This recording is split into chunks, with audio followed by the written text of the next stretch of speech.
নমস্কার বন্ধুরা, টেট সংক্রান্ত আজকের ভিডিওতে আপনাদের সঙ্গে শেয়ার করব স্টেট অফ ত্রিপুরা ভার্সেস সজল দেবের মামলার যে আপডেট সেটি। তার পাশাপাশি শেয়ার করব যে মূল যে টেট মামলা অঞ্জুমান ইসাতি তালিম trust versus state of Maharashtra, সেই মামলার ক্ষেত্রে অদ্ভুত একটি তৎপরতা আমরা লক্ষ্য করতে পারছি সুপ্রিম কোর্টের পক্ষ থেকে। সেটি কোন তৎপরতা সেটি আপনাদের সঙ্গে অবশ্যই শেয়ার করব। এবং 3 নম্বর যে বিষয় সেটি হচ্ছে টেট বিষয়ে এই সর্বপ্রথম পাঞ্জাব রাজ্য থেকে বড় নিউজ পাওয়া যাচ্ছে। সেটি কি নিউজ সেটিও আপনাদের সঙ্গে আজকে শেয়ার করব।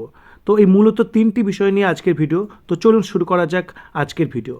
প্রথমে আপনাদের শেয়ার করব স্টেট অফ ত্রিপুরা ভার্সেস সজল দেবের যে মামলা, যেটি আমরা গতকালই দেখছিলাম 30শে জানুয়ারি কিন্তু কম্পিউটার জেনারেটেড ডেট রয়েছে হিয়ারিংয়ের। সেটি আজকে আপডেট দেখতে পাচ্ছি 13ই ফেব্রুয়ারি 2026 হয়েছে। প্রথমত দেখুন, এখানে প্রেজেন্ট লাস্ট লিস্টেড অন রয়েছে 19শে নভেম্বর 2025। তারপরে কিন্তু এটি বারবার কিন্তু লিস্টেড হওয়ার জন্য একটি টেন্টেটিভ ডেট পেয়েছিল, যদিও সেটি কম্পিউটার জেনারেটেড, এবং জানা যাচ্ছিল যে রিজয়েন্ডার যেটি জমা দেওয়ার কথা ছিল সেটি জমা দেওয়া হয়নি স্টেট অফ ত্রিপুরার পক্ষ থেকে, সেই জন্য হিয়ারিং পিছিয়ে যাচ্ছে। গত 16ই জানুয়ারি ছিল এই হিয়ারিং হওয়ার কথা, সেটি হয়নি। তারপরে ডেট দেখতে পেয়েছিলাম আমরা 23শে জানুয়ারি। 23শে জানুয়ারি পরে এই ডেট আমরা দেখতে পাচ্ছিলাম 30শে জানুয়ারি, এবং 30শে জানুয়ারির পরেও কিন্তু আমরা নতুন করে আবার একটি ডেট দেখতে পাচ্ছি 13ই ফেব্রুয়ারি 2026। মনে হতেই পারে তারিখ পে তারিখ, তারিখ পে তারিখ। কেন কেন এটি বারবার পিছিয়ে যাচ্ছে? দেখুন, এই টেট মামলার যে লাস্ট হিয়ারিং হয়েছে সেখানে অনারেবল জাজ যারা রয়েছেন তারা কিন্তু বলেছেন মূল টেট মামলার যে পরিণতি তার সঙ্গে এটি ওতপ্রোতভাবে কানেক্টেড। অর্থাৎ রিভিউ পিটিশন যে কন্ডিশনে রয়েছে অঞ্জুমান ইসাতি তালিম ট্রাস্ট, সেই মামলার নিষ্পত্তি না হলে মনে করা হচ্ছে যে এই যে ত্রিপুরা সরকারের ভার্সেস সজল দেবের মামলা, এই মামলার কিন্তু শুনানি হবে না। অর্থাৎ 13ই ফেব্রুয়ারি 2026 যদি এই যে মামলার ত্রিপুরা সরকার ভার্সেস সজল দেব তার হিয়ারিং হতে হয়, তাহলে তার আগে রিভিউ পিটিশন মামলার কিন্তু যে নিষ্পত্তি সেটি হওয়া প্রয়োজন। যারা নতুন তাদের জন্য জানাই, ত্রিপুরা সরকারের এই মামলার মূল নির্যাস হলো 29শে জুলাই 2011 আগে যে নোটিফিকেশন অনুযায়ী নিয়োগপ্রাপ্ত টিচার, তাদের ক্ষেত্রে টেটের যে বাধ্যবাধকতা সেটি চাপানো যাবে না, এবং এই রায় দিয়েছিল ত্রিপুরার হাইকোর্ট। আপনারা জানেন মাদ্রাজ হাইকোর্টেরও কিন্তু অনুরূপ অর্ডার রয়েছে। শুধুমাত্র প্রমোশনের ক্ষেত্রে টেটকে ইম্পোজ করা যেতে পারে, কিন্তু এক্সিস্টেন্স করার জন্য তার সার্ভিসে সেক্ষেত্রে কিন্তু টেটকে ইম্পোজ করা যাবে না। তো সেই ম্যাটারেই কিন্তু এই মামলা, যার জন্য এটি এত ইম্পর্টেন্ট। কিন্তু এই মামলার কিন্তু সরাসরি হিয়ারিংয়ের ডেট কিন্তু পাওয়া যাচ্ছে না, এবং কারণটা আপনাদের একটু আগেই ব্যাখ্যা করলাম। তো এরপরে দেখুন, যে মামলার কথা বলবো, যে মূল যে মামলার যে রিভিউ পিটিশনস ফাইল হয়েছে সর্বশেষ রাজ্য হিসেবে স্টেট অফ উড়িষ্যা। অর্থাৎ অদ্ভুত তৎপরতার যে কথা বলছিলাম, দেখুন ফাইল হয়েছে 26শে জানুয়ারি 2026। অর্থাৎ state of Orissa review petitions file করেছে 26শে জানুয়ারি 2026, এবং দেখুন একদিন পরে 28শে জানুয়ারি কিন্তু এর আপডেট শো করছে, এবং এর যে স্ক্রুটিনি সে প্রসেস কিন্তু কমপ্লিট হয়ে গেছে, যেটি অদ্ভুত তৎপরতার মধ্যেই পড়ছে, এবং এটি একটি গুড সাইন। দেখুন, সুপ্রিম কোর্টের পক্ষ থেকে অন্তত এ বিষয়ে স্ক্রুটিনি করে তার যে ডিফেক্ট সেটি আইডেন্টিফাইড হয়ে গেছে, এবং এই একদিনের মধ্যে কিন্তু এটি ডিফেক্ট লিস্টে চলে গেছে। এবং ডিফেক্ট লিস্টে চলে গেছে মানে এটি ক্যান্সেল হয়ে যাবে সেরকম নয়। মাইনর ডিফেক্ট সেটি কি সেটি আমরা এবার একটু দেখে নেব। দেখুন কি ডিফেক্টের ডিটেলস দেখুন, 3টে ডিফেক্ট এখানে আইডেন্টিফাইড হয়েছে। Order and rule not mentioned in review petitions, এটি 1 নম্বর। 2 নম্বরের ক্ষেত্রে কী বলছে দেখুন, prayer portions needs to B corrected, তাহলে এটি প্রেয়ার পোর্শনের একটি কারেকশন প্রয়োজন। এবং 3 নম্বর বিষয় দেখুন, deficit court fees required for the applications, অর্থাৎ কোর্ট ফিস কম দেওয়া হয়েছে।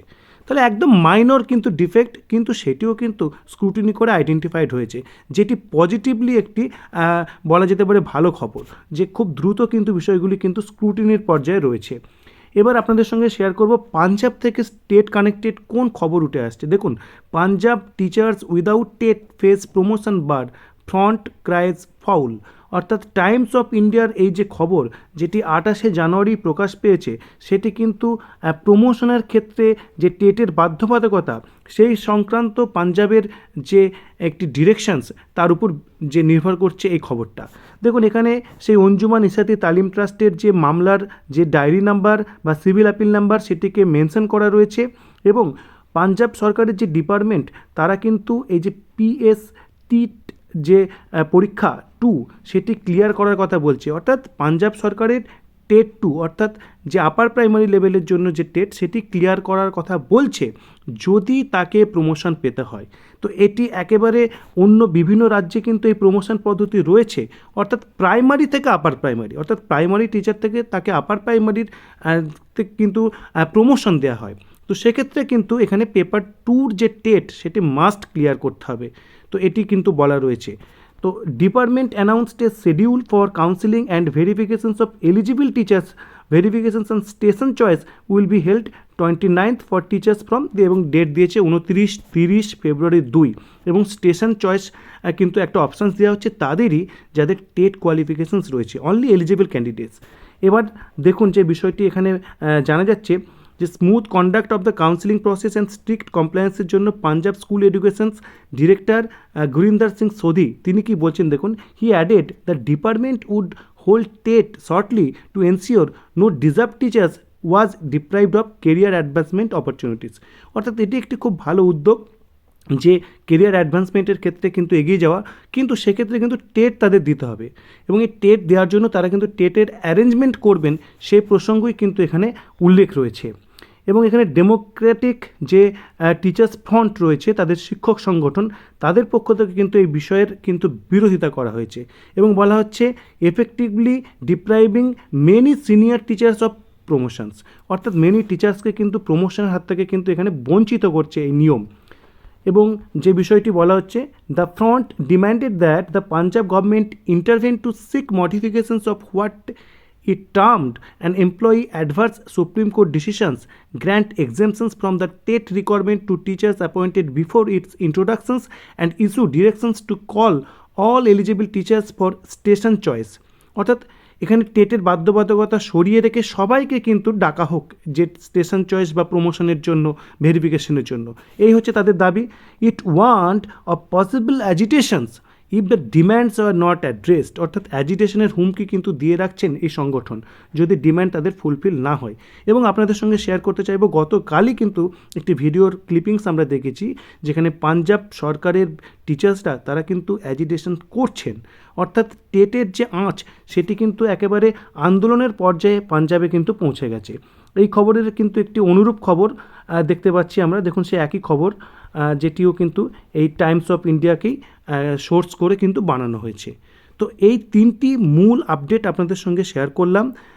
যেটি লাস্ট বলার, দেখুন স্পেশাল যে এডুকেটরদের টেট মামলা সেটি এখনও পর্যন্ত কিন্তু শো করছে কম্পিউটার জেনারেটেড 3 ফেব্রুয়ারি 2026 হিয়ারিং হবে, কিন্তু যেটি আশঙ্কা যে একদিন দুদিন আগে আমরা সেক্ষেত্রেও দেখব ডেট হয়তো পিছিয়ে যাচ্ছে, কারণ মূল যে টেট মামলা অর্থাৎ তার রিভিউ পিটিশনস তার নিষ্পত্তি না হলে এর সঙ্গে কানেক্টেড অন্য কোনো মামলার কিন্তু হিয়ারিং হবে বলে মনে হচ্ছে না।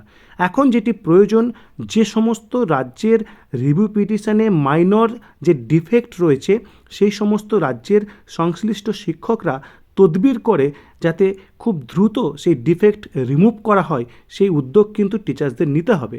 প্রয়োজনে ডেপুটেশন এবং যে কন্ট্যাক্ট করা হায়ার অথরিটির সঙ্গে সেই বিষয়গুলো কিন্তু সেরে ফেলতে হবে, যাতে খুব দ্রুত বিভিন্ন রাজ্য সরকার রয়েছে যাদের যে রিভিউ পিটিশনস রয়েছে সেখানে এখনও ডিফেক্ট শো করছে, খুব দ্রুত কিন্তু এই যে ডিফেক্টটা রিমুভ হয়ে গেলেই আশা করা যাচ্ছে ফেব্রুয়ারি মাসের মাঝামাঝি বা 3rd উইকের মধ্যে এই বিষয়ে কিন্তু আমরা শুনানি বা কোনো ডিসিশান আমরা সামনে আসতে দেখতে পারি।